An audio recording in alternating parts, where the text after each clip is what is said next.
Tax file करने का season आ चुका है और एक सक्सेसफुल टैक्स फाइलिंग के लिए आपका पहला स्टेप एक सही इनकम टैक्स रिटर्न या आईटीआर फॉर्म को सिलेक्ट करना होना चाहिए।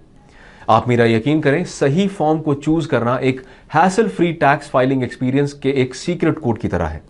केवल वही नहीं, अगर आप गलत आईटीआर फॉर्म का यूज करते हैं तो आप मुश्किल में भी पड़ सकते हैं।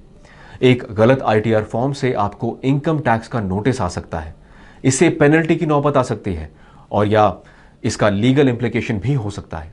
आज हम ये देखने जा रहे हैं कि किसी इंडिविजुअल के लिए अलग अलग आईटीआर फॉर्म क्या है और आपके लिए कौन सा सूटेबल है। इस वीडियो को अगर आप अंत तक देखेंगे तो हम ये इंश्योर करेंगे कि आप इनकम टैक्स डिपार्टमेंट के रेडार से दूर रहें और आपको उन नॉट सो हैप्पी नोटिस का सामना न करना पड़े। तो आइए शुरू करते हैं।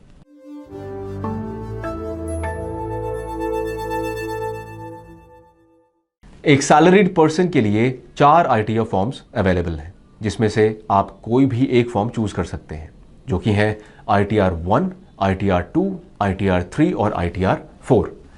आईटीआर 1 सहज। आइए आईटीआर 1 के साथ शुरू करें। इस फॉर्म को सहज के नाम से भी जाना जाता है। यह समझने के लिहाज से सबसे ज्यादा सरल और सबसे आसान होता है। आपको 5 मेन हेड से इनकम रिसीव हो सकता है: salary income, house property income, other sources income, business income और कैपिटल गेन्स। अगर आपको पहले 3 हेड से इनकम आती है तो आप आईटीआर 1 फॉर्म का यूज कर सकते हैं और अपना इनकम टैक्स फाइल कर सकते हैं। अगर आप एक सैलरीड इंडिविजुअल हैं और आपकी हाउस प्रॉपर्टी इनकम है या अदर सोर्सेज इनकम है, जैसा कि बैंक इंटरेस्ट या 5,000 रुपए तक की कोई एग्रीकल्चरल इनकम, तो आप इस फॉर्म का यूज कर सकते हैं। पर शर्त यह है कि आपकी टोटल इनकम इन सभी सोर्सेज से मिलाकर 50 लाख से कम होनी चाहिए। तो ठीक है, अब हम आईटीआर 2 की तरफ बढ़ते हैं।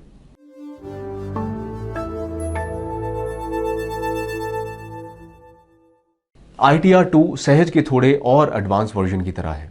इसलिए अगर आप आईटीआर 1 फाइल करने के लिए एलिजिबल नहीं है क्योंकि आपने एक से ज्यादा हाउस प्रॉपर्टी से इनकम अर्न किया है या आपने म्यूचुअल फंड्स या शेयर्स जैसे किसी एसेट को बेचने के जरिए प्रॉफिट कमाया है, तो आप इस फॉर्म का इस्तेमाल अपने आईटीआर फाइल करने के लिए कर सकते हैं।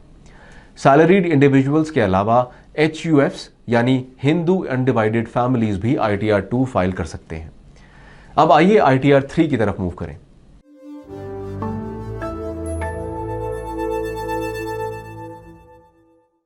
तो अगर आपने 4th हेड से कोई इनकम अर्न की है जो कि बिजनेस या प्रोफेशन से रिसीव्ड इनकम है, तो आपको आईटीआर 3 फाइल करना होगा।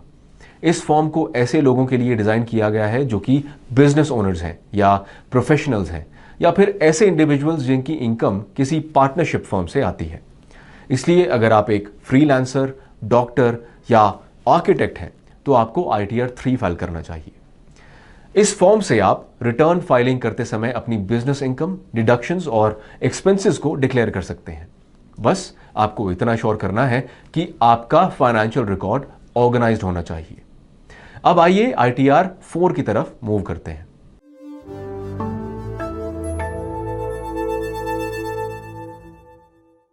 आईटीआर 4 का दूसरा नाम है सुगम।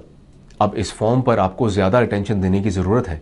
गवर्नमेंट ने स्मॉल टैक्स पेयर्स को अपने अकाउंट बुक्स को मेंटेन करने और अपने अकाउंट्स को ऑडिट करने की टीडीएस जॉब से राहत दिलाने के लिए एक स्पेशल रिलीफ दिया है।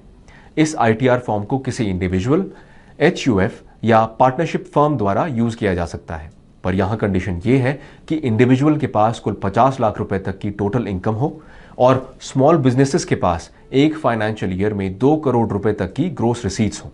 लेकिन अगर वो अकाउंट बुक्स को मेंटेन करना नहीं चाहते तो वो टैक्स कैसे कैलकुलेट करेंगे? तो अगर आप एक फ्रीलांसर या किसी professional, doctor, advocate, accountant, engineer या कॉन्ट्रैक्टर के रूप में काम कर रहे हैं या कोई MSME बिजनेस चला रहे हैं, तो आप प्रिजम्पटिव टैक्सेशन ऑप्ट कर सकते हैं और आईटीआर 4 फाइल कर सकते हैं। अब ये काम कैसे करता है? तो अगर आपने प्रिजम्पटिव टैक्सेशन ऑप्ट किया है तो आपको अपनी टैक्सेबल इनकम को फिगर आउट करने के लिए रेवेन्यू माइनस एक्सपेंसेस का मैथ लगाने की जरूरत नहीं है। इसकी जगह आप एक प्रिजम्पटिव इनकम पर अपना टैक्स पे कर सकते हैं। आइए इसे एक एग्जांपल के जरिए समझते हैं। तो आप मान लीजिए कि आप एक स्मॉल बिजनेस ओनर हैं और आपकी एक स्टेशनरी की दुकान है जिसका टर्नओवर पिछले साल 70 लाख रुपए था। जिसके लिए आप ITR फाइल करना चाहते हैं। इस केस में आपकी अर्निंग्स 2 करोड़ रुपए की लिमिट से काफी कम है, इसलिए आप प्रिजम्प्टिव टैक्सेशन स्कीम के लिए एलिजिबल हैं। इस स्कीम के तहत स्मॉल बिजनेस ओनर्स को टोटल टर्नओवर पर 8% के रेट से प्रिजम्प्टिव इनकम टैक्स देना होता है।